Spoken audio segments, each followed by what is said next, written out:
Na primeira carta de Paulo, à igreja de Tessalonicenses, capítulo 1. Primeira carta de Paulo aos Tessalonicenses, capítulo 1. Agora sim, se você encontrar, não sei se você encontrar, fique de pé para nós fazermos a leitura da palavra do Senhor nosso Deus.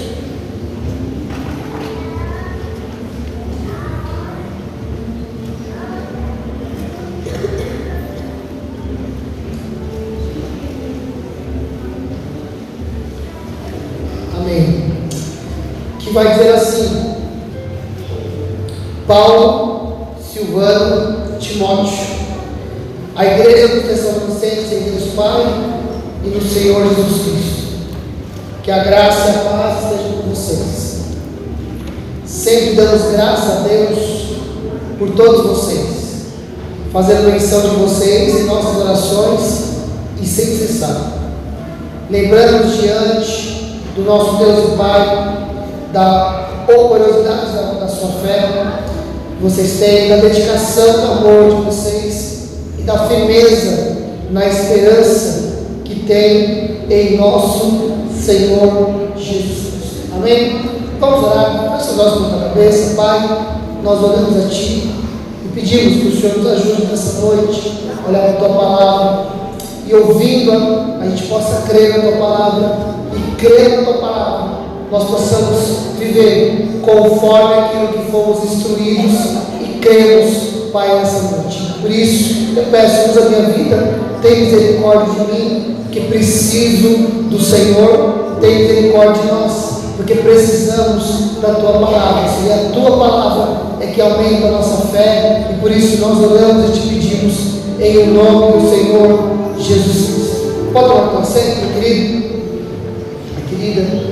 Nós, na semana passada, nós olhamos o capítulo 17 de Atos, que é o momento que a igreja de Tessalônica nasce. Paulo chega na cidade, os 3 sábados que vai para a sinagoga, ele fala acerca da palavra de Deus, ele vai dizer que alguns judeus convertem, muitos gregos, algumas mulheres importantes, mas a Bíblia também vai dizer que alguns homens, alguns judeus, se envolvendo com a malandragem, perseguem aqueles que estavam andando com o apóstolo Paulo, a ponto de levar alguns irmãos presos e Paulo ser expulso, conduzido para fora da cidade de Tessalônica. Paulo desce a Bereia, e lá no meio da Bereia, aqueles que perseguiram Paulo em Tessalônica descem da Bereia, perseguem Paulo. Então Paulo desce para a região da Caia, onde está Atenas e Corinto.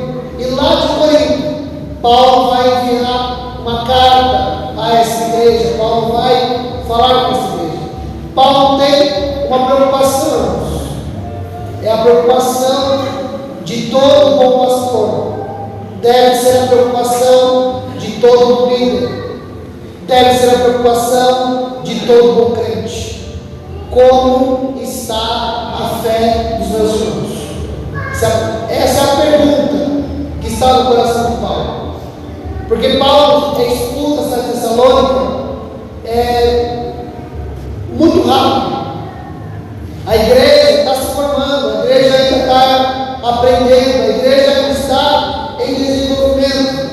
E Paulo tem a preocupação se essa perseguição que correu atrás dele até a cidade vizinha de Bereia, se os irmãos que ficaram em Tessalônica, se os nativos, aqueles que são de lá, se eles estão, como eles estão lidando com essa situação, como eles estão lidando com essa perseguição.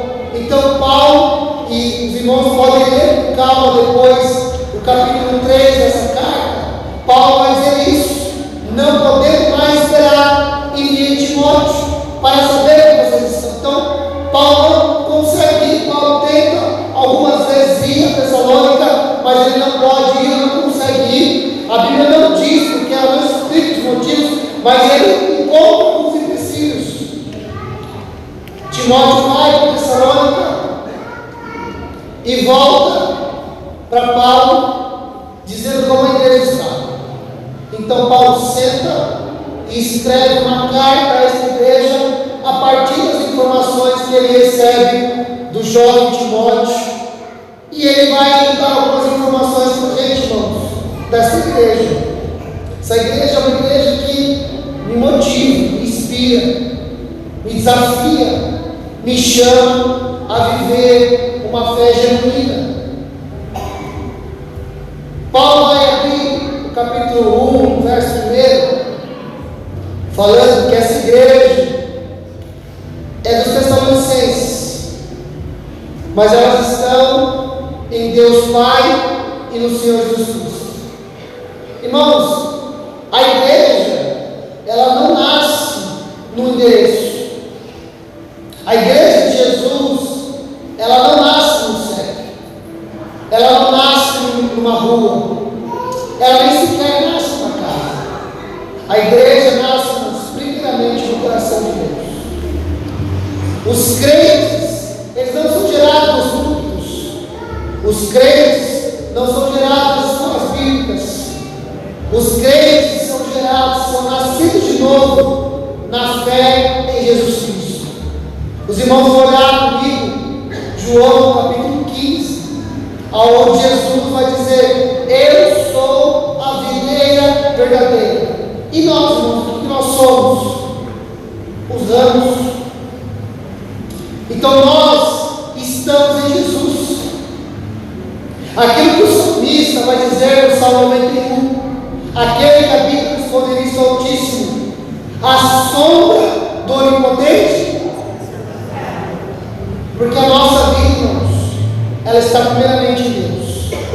Nós estamos guardados em Deus, nós estamos guardados no Senhor. A nossa vida está nas mãos do Cristo, e das mãos do Cristo ninguém pode arrebatar, ninguém pode tirar. Então, aquela igreja era os Tessalonicenses, eles eram naturais de Tessalônica, eram moradores de Tessalônica, mas a região deles era o Senhor. Não à toa, irmãos, Paulo vai dizer aos Efésios que nós somos abençoados com toda a sorte de bênção nas regiões celestiais, junto com Cristo Jesus. O mundo pode ser um caos, o mundo é um caos, mas nós, irmãos, nós desfrutamos da comunhão do Espírito Santo, nós aproveitamos do amor de Deus e nós saboreamos a graça do nosso Senhor Jesus Cristo, porque eu e você estamos vivendo em Cristo Jesus, o nosso Senhor. Segunda coisa, irmãos, que eu acho interessante que Paulo diz no verso 2, ele fala assim: sempre damos graças a Deus por todos vocês, fazendo menção de vocês em nossas orações e sem cessar. Todas as vezes que Paulo lembrava dos irmãos de Tessalônica, ele sentia alegria, contentamento, prazer. Mas se a gente lembrar bem do capítulo 17 de Atos, os amigos do Paulo são levados à prisão. Paulo é expulso da cidade. Não bastando isso, esses homens invejosos se unindo a pessoas maldosas, malandros, homens do mal, decidem perseguir Paulo até Bereia.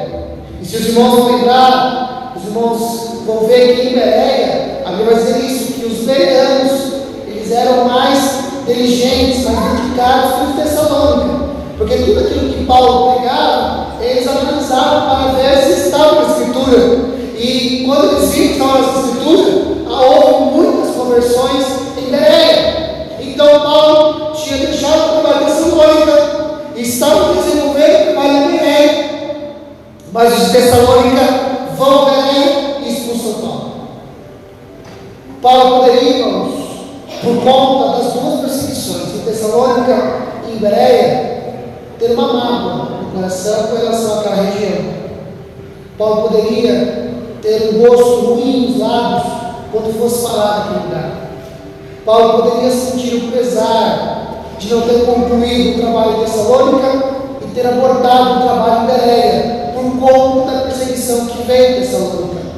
Paulo poderia contar a Timóteo, Silvano e a outros lugares que ele passou, como ele foi expulso, como ele sofreu, como perseguiram ele, como aquele lugar torcedor, como aquele lugar interrompeu o trabalho de missões. Mas a expressão de Paulo é essa: todas as vezes que eu lembro de vocês, eu dou graças a Deus. A vida da igreja, irmãos, a vida comum da igreja, o dia a dia, a segunda, a terça, a quarta, a quinta, o relacionar com a igreja, irmãos, de vez em quando, vai causar entre nós algum ponto de desacordo.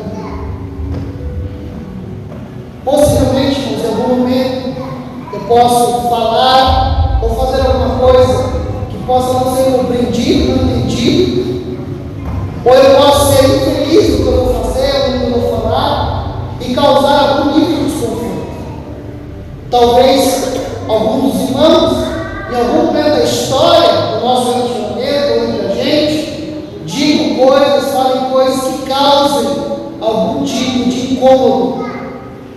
Mas isso, irmãos, não pode ser suficiente de tirar de nós a alegria de lembrarmos dessa casa, a alegria de lembrarmos das coisas boas que Deus já fez e que Deus continua fazendo, e das coisas promissoras que Deus ainda há de fazer neste lugar. Glória a Deus, glória a Deus. Nós não podemos deixar que algumas experiências negativas, algum tempo negativo, alguma situação negativa, tire de nós toda a alegria que nós já vivemos em alguns lugares. Nós não podemos deixar que as más experiências joguem no chão, escondam, tirem de nossos olhos as boas experiências, os bons risos, as boas conversas, os bons consolos, as boas amizades, as boas palavras, as grandes e boas manifestações de Deus, só porque alguma coisa, uma outra situação aconteceu. Não permita que as más experiências tirem de vocês as boas experiências. Glória a Deus.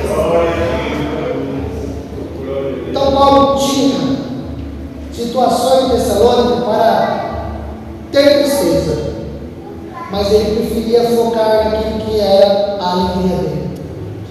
Um dos profetas, irmãos, que mais sofreu foi Jeremias, um homem que Deus levantou para falar que o cativeiro iria acontecer, um homem que Deus levantou para dizer, lá no capítulo 25, que eles ficariam 70 anos presos. Foi incompreendido. Falaram com Jeremias, prenderam Jeremias. Jeremias tinha uma dor no coração por ver a situação do seu povo, sabendo que eles estavam no cativeiro por conta deles mesmos. Em suas lamentações, Jeremias vai escrever: quem dera a minha cabeça fosse como uma caixa d'água, para que eu chorasse de dia e de noite. Mas Jeremias, mesmo diante daquele cenário de devastação, da Babilônia invadir Israel, deportar alguns, deixar outros na miséria, ele vai dizer a seguinte coisa: eu quero trazer à memória aquilo que me dá esperança. Glória a Deus. Eu decido, eu escolho trazer à minha mente, não o pecado do meu povo, não a invasão babilônica, não a deportação e não a miséria e a rebelião do povo de Deus, mas eu escolho lembrar de coisas boas, do que Deus já fez, do que Deus falou, das suas promessas, e nelas ter esperança. Glória a Deus. Agora, dos 3 versículos, o que mais martela na minha cabeça há alguns anos é o versículo 3. Em algumas traduções, Paulo vai trazer com essas palavras 3 características dessa igreja, a igreja de Tessalônica. Ela vai falar de uma fé operosa, um amor abnegado e uma perseverança na esperança. Se nós entendermos essas 3 coisas e praticarmos, nós seremos uma igreja cada dia mais abençoada, cada dia mais crescente, cada dia uma igreja melhor para estarmos juntos. Fé operosa. Essa palavra operosa quer dizer trabalhadora. Porque, irmãos, algumas pessoas acreditam que fé é um sentimento interior, é uma coisa que eu sinto. Fé não é o que eu sinto. Fé é um impulso para realizar alguma coisa. Fé é uma motivação para que eu faça alguma coisa a partir do que eu creio, não do que eu vejo. A partir do que eu acredito, não a partir do cenário que está aos meus olhos. Eu vou dar um exemplo, irmãos. Se nós hoje decidimos fazer alguma coisa em missões, então nos missões, vamos falar disso. Assim, vamos levantar uma oferta diferenciada para missões. E eu começar a perguntar para o senhor, quanto você pode dar? Aí eu vou lembrar do orçamento, vou falar, ganho tanto, pago essas contas, posso comer uma pizza a menos, posso deixar isso para outro mês, posso dar tanto. E aí a gente vai, junta e faz a oferta. Pode ser que a gente faça a nossa melhor oferta no ano. Mas não é o que a gente olhou, o nosso orçamento. E dentro do nosso orçamento a gente viu que dá para fazer. Isso é bom? É óbvio que é bom, irmãos. O missionário precisa, vai ser abençoado. Agora, e se nós disséssemos assim: vamos levantar uma oferta de 100 mil reais? Fique tranquilo, não vou fazer uma pergunta de oferta no final, tá? É só um exemplo. E a gente começa a pensar assim, mas como é que a gente vai levantar assim? Pastor, eu estou pagando minha casa. Pastor, eu moro de aluguel. Pastor, eu estou com o documento do carro casado, estou pagando as despesas, tentando pagar uma multa ou outra, pagar a documentação. Está difícil, pastor. Material escolar, saúde, remédio. Não dá para fazer. Mas aí a gente fala assim, não, Deus está chamando a gente para esse negócio. Nós vamos fazer, vamos levantar 100 mil. Como é que a gente vai fazer? Vou lavar carro. Vou fazer um dia de lavar carro, vou fazer cantinho. Eu vou fazer uma oferta com fé. Eu não tenho, mas eu vou fazer. E daqui a pouquinho a gente começa a mexer, irmãos. E Deus começa a enviar recursos. Enviar recursos. Enviar recursos. E quando a gente menos imagina, a gente tem 100 mil reais. Nós vamos falar assim, pastor, mas isso é bonito demais falando. Irmãos, a igreja que eu dirigi, a última, ela tinha em média 50 a 60 pessoas. Eu chamei a igreja para fazer um pouco mais. Nós assumimos um ano de aluguel da cidade de Assis. Assumimos um compromisso, pastor, nós vamos pagar um ano de aluguel de Assis. Eu prometi na reunião e comuniquei a igreja que a gente ia fazer. Eu falei, vamos fazer. Menos de um ano surgiu uma proposta de comprar um prédio lá em Assis. Eu chamei a igreja e falei assim, irmãos, queria participar desse negócio. Vamos ajudar a pagar? Os irmãos, pastor, vamos ver. O que o senhor pensa assim? Eu queria dar um valor substancial. Uma igreja pequena, irmãos, bairro periférico. Nós pagamos 40% do prédio. Glória a Deus. Não porque a gente tinha recursos, é porque nós acreditávamos, e eu continuo acreditando, que nós podemos fazer algo além do que é possível, porque há um Deus sobre a minha vida, há um Deus sobre a sua vida. O que essa igreja estava fazendo era uma obra por causa da fé dela, não porque ela tinha condições, não porque ela tinha recursos, não porque ela tinha gente, é porque ela acreditava que eles só precisavam trabalhar, só precisavam ir salando, só precisavam ir, e o Deus iria suprir, Deus iria abençoar, Deus iria fazer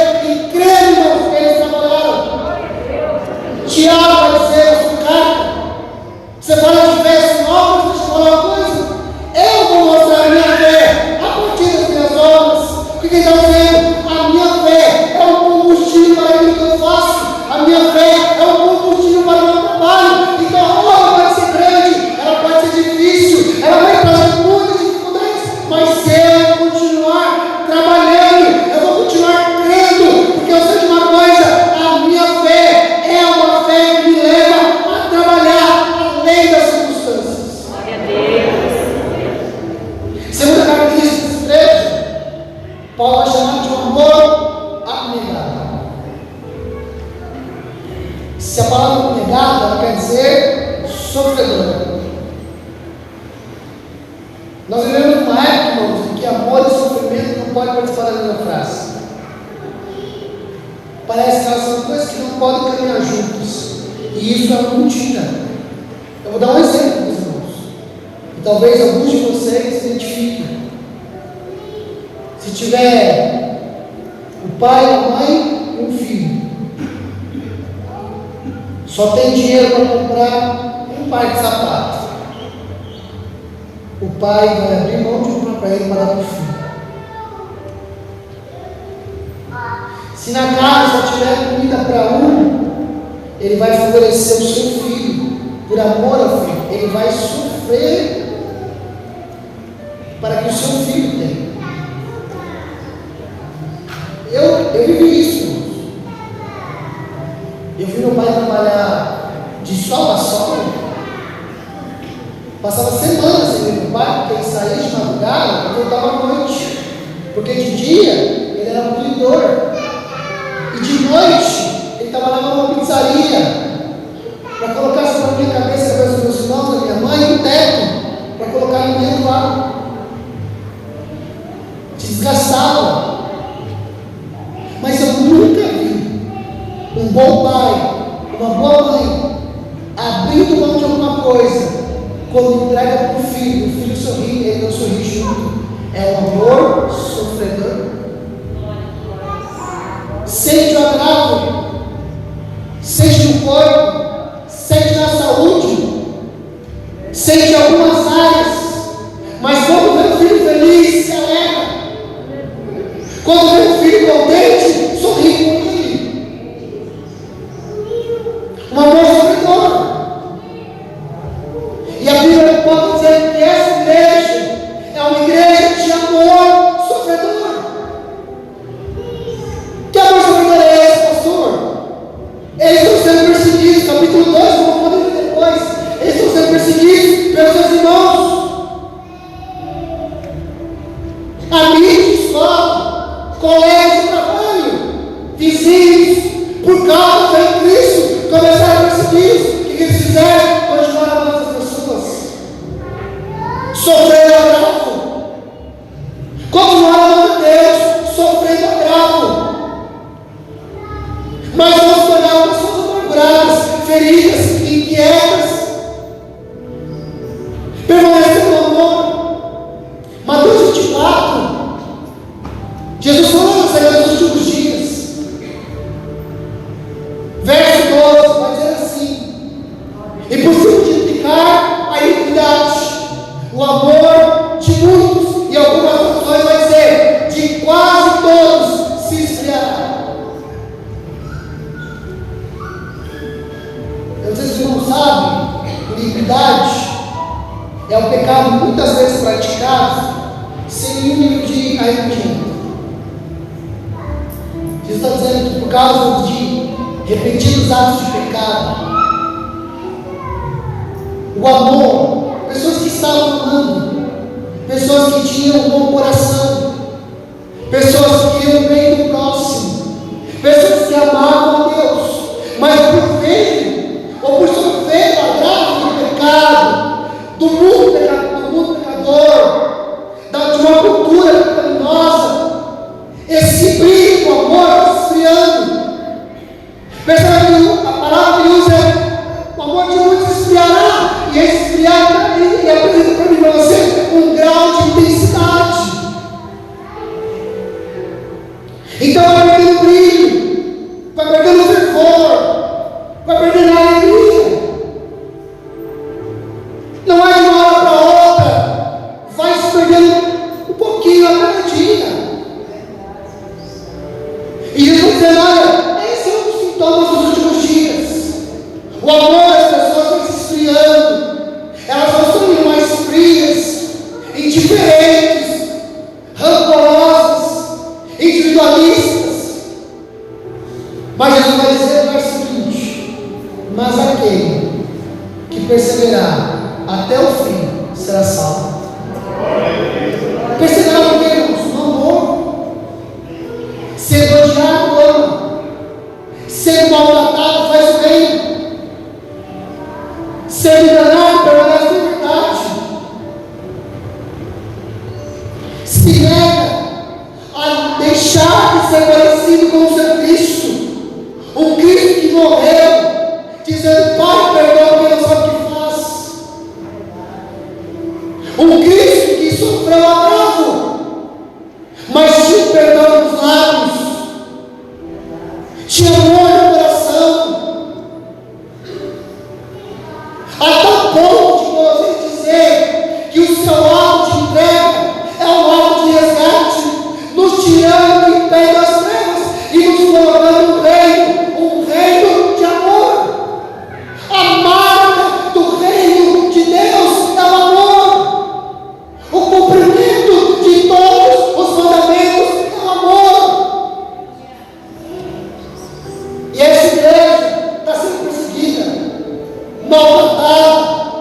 João, Deus não tem amor. Deus, Ele é o próprio amor. E por fim, irmãos, terceiro, Ele vai falar que essa igreja, ela persevera. E o motivo da sua perseverança é a esperança. A palavra esperança aqui, quando você lê na Bíblia, a palavra esperança, principalmente no Novo Testamento, ela não está ligada à ideia de que alguma coisa na nossa vida vai melhorar essa terra. Eu não quero tirar de você a expectativa de melhorar de saúde, porque eu creio que um Deus que cura. Eu não quero tirar de você a expectativa de você dormir melhor, comer melhor, morar melhor, andar melhor. Porque o nosso Deus é dono do ouro e da prata, Ele tem prazer em abençoar seus filhos. Não é isso que eu estou dizendo. Mas quando a Bíblia vai falar sobre esperança, ela está falando acerca da volta de Cristo. Essa palavra perseverança, ela quer dizer estabilidade. Significa, irmãos, que o que mantinha aquela igreja de pé, o que mantinha ela de pé, não era a expectativa de parar a perseguição, não era a expectativa de que o seu entorno parasse de afligidos. A expectativa não era que o governo romano parasse de imperar sobre aquele lugar. Eles não tinham expectativa de que seus amigos, parentes, parassem de afligi-los. A expectativa deles não era essa. A expectativa deles é aquele que disse que breve vem, e com ele dará a sua coroa. É ele que eu estou esperando. Eu vou permanecer firme, é porque um dia os céus revelarão o Cristo. Um dia. A Bíblia vai dizer que é um dia. Quando Cristo vier, todo olhar, todo joelho se dobrará, e toda língua confessará que Jesus Cristo, Ele é o Senhor. Pode dizer que a minha vida e a tua vida está ao mundo de Deus. E um dia a minha e a tua vida há de se manifestar nos altos céus. E a igreja, ela está resistindo, ela está perseverando, ela não está abandonando a fé por um motivo, porque eles têm esperança na volta de Cristo. Olha, irmãos, definitivamente, irmãos, eu não tenho assim nenhum desejo de falar de ninguém. Mas assim, em termos gerais, muitas pessoas assim deixam a caminhada da fé, não porque elas se frustraram com o céu, elas se frustraram com a gente, com a terra.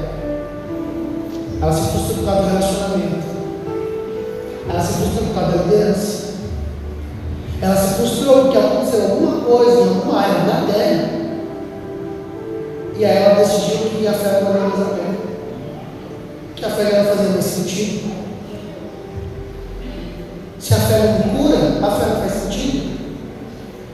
Se a fé não coloca dinheiro no bolso, a fé não faz mais sentido. Se a fé não me dá aquela alegria, ou me coloca naquele estágio, naquela posição que eu achava que ela deveria me colocar, a fé não faz mais sentido. Olha, irmãos, a fé faz todo sentido para a gente, sabe por quê?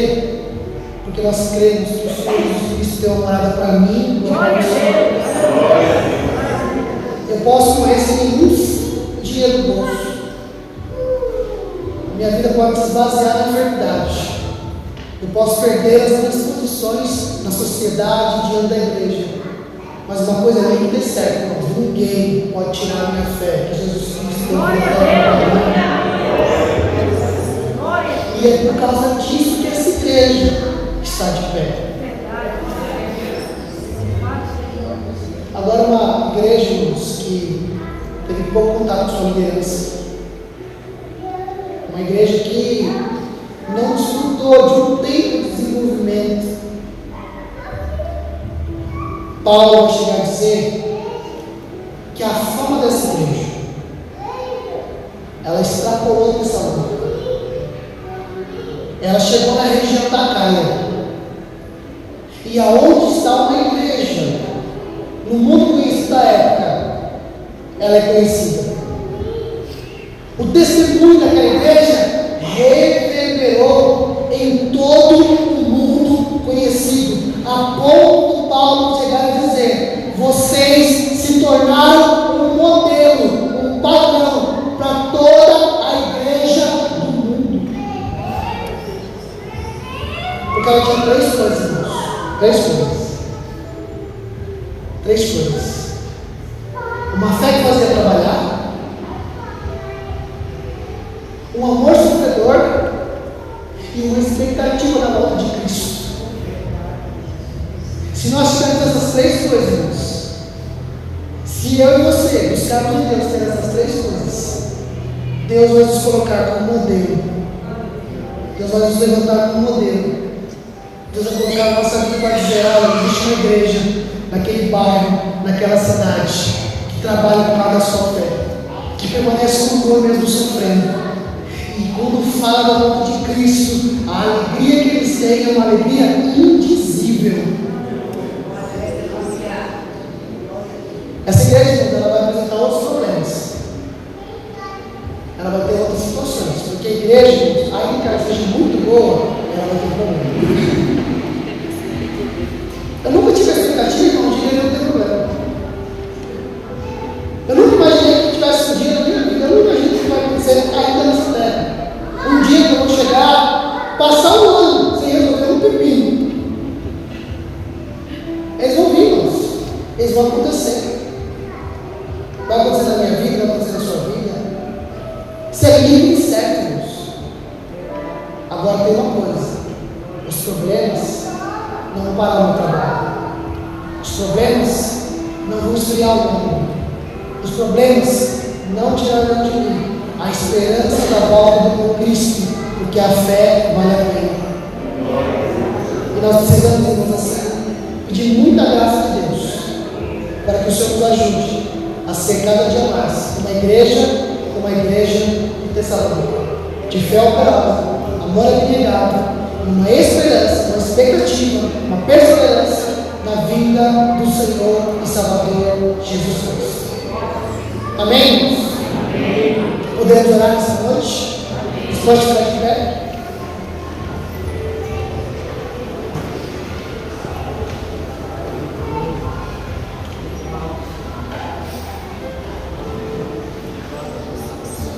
Você pode estar aqui hoje e falar assim: pastor, eu parei de trabalhar na obra, desanimei, perdi a fé. Minha fé já não está assim para trabalhar não. Pastor, meu amor, está bem frio.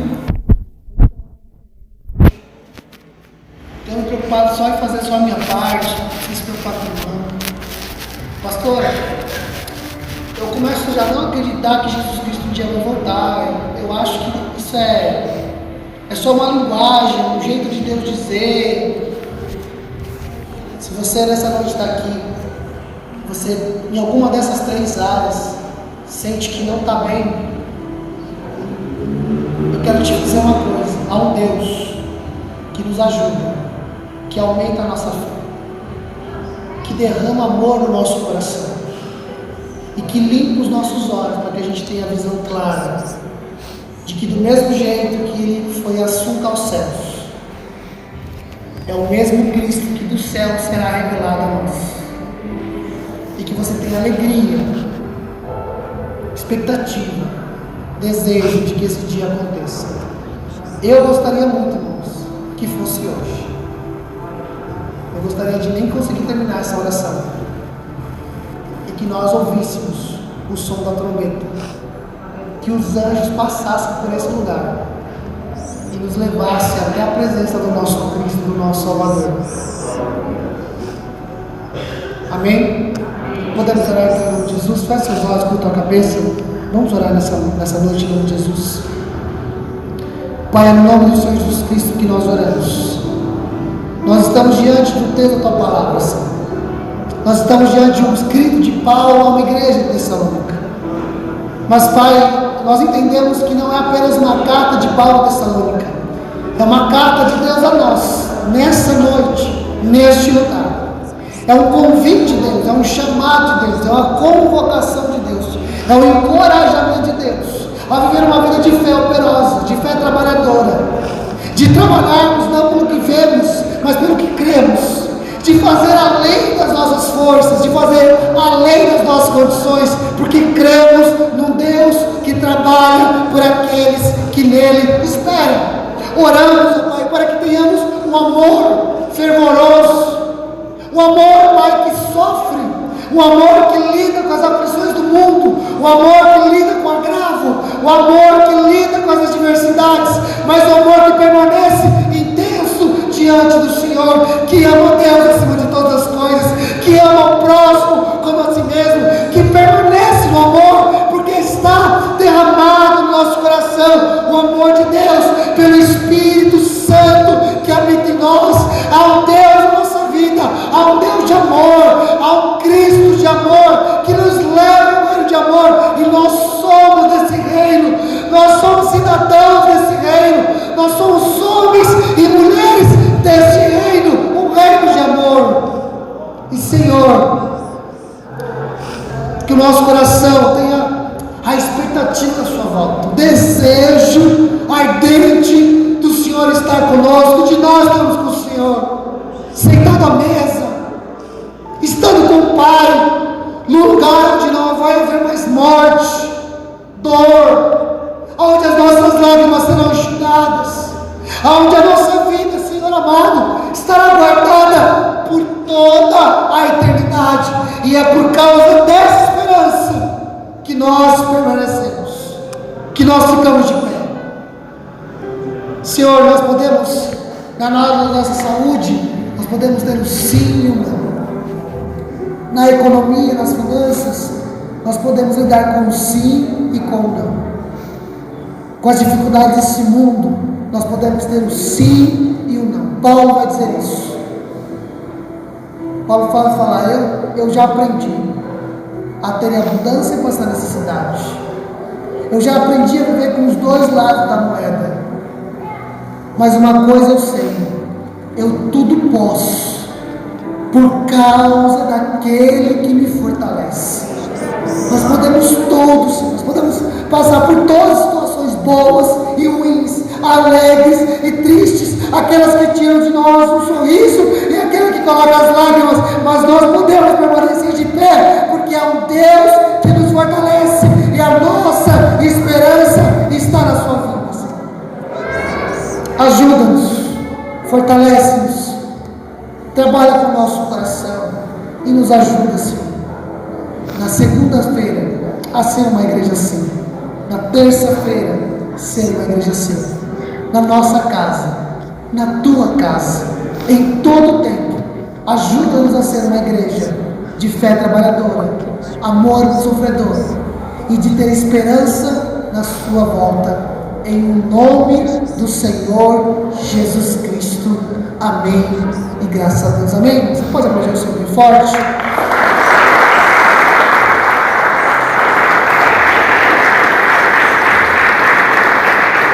Amém. Glória a Deus. Pode ficar de pé, nós vamos encerrar o nosso culto. No próximo sábado, irmãos, 19 horas, pastor Carlos, batismo. Próximo sábado, dia 27 de maio, nós teremos aqui, irmãos, batismo regional, tá bom? Então, se tiver algum irmão candidato a batismo aqui, pode procurar o nosso irmão pastor Carlos, tá bom? Ou me procurar, que nós vamos procurar auxiliar os irmãos dando curso, a orientação com relação a batismo. Sábado à noite, nós estaremos recebendo os nossos irmãos, as nossas congregações aqui na sede, para juntos celebrarmos ao Senhor, realizando o batismo, cumprindo o mandamento do Senhor Jesus Cristo, tá bom? E nessa terça-feira, irmãos, às 19h30, tá bom? Nós teremos ensaio com o FEBRAC, amém? E teremos culto na quinta-feira, também às 19h30 aqui nessa semana. Amém, irmãos? Esses são os avisos? Estou esquecendo alguma coisa, irmãos? E terça-feira também, possivelmente? Sexta-feira? Ó, candidato ao batismo, o ensinamento do batismo será na sexta-feira. Vocês vão fazer 19 horas? Nessa sexta também tem. Você faz na sala, né?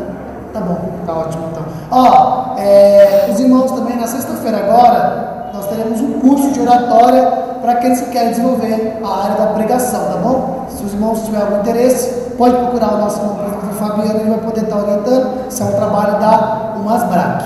Amém, irmãos? Amém? Podemos nos despedir, irmãos? Amém? Vamos orar então, vamos agradecer a Deus em nome de Jesus. Pai, muito obrigado, Senhor amado, por essa noite, pela sua graça, pelo teu favor e misericórdia. Obrigado pela vida de cada um dos nossos amados irmãos que estiveram aqui nessa noite, celebrando o teu nome, bendizendo o Senhor, adorando o Senhor em todo o tempo. Muito obrigado, que o Senhor continue a derramar da tua graça, da tua presença e das tuas misericórdias. Assim, Pai, nós oramos, nós te pedimos e desde já, Senhor, nós te agradecemos em nome do Senhor Jesus Cristo. Eu vou pedir para o pastor Wilson fazer a bênção apostólica, tá bom, meus irmãos? Deus abençoe, uma boa semana a todos em nome de Jesus. Amém, meus irmãos? Estenda assim suas mãos para cá. E o grande amor de Deus, a graça de nosso Senhor e Salvador Jesus Cristo e a doce consolação do Espírito Santo de Deus esteja sempre conosco. E o mesmo Deus que nos trouxe também nos leve na paz do Senhor Jesus. Que a igreja diga: Amém. Louvado seja Deus. Está terminado. Não saia sem cumprimentar o seu irmão. Amém? Amém, Jesus. Glória a Deus.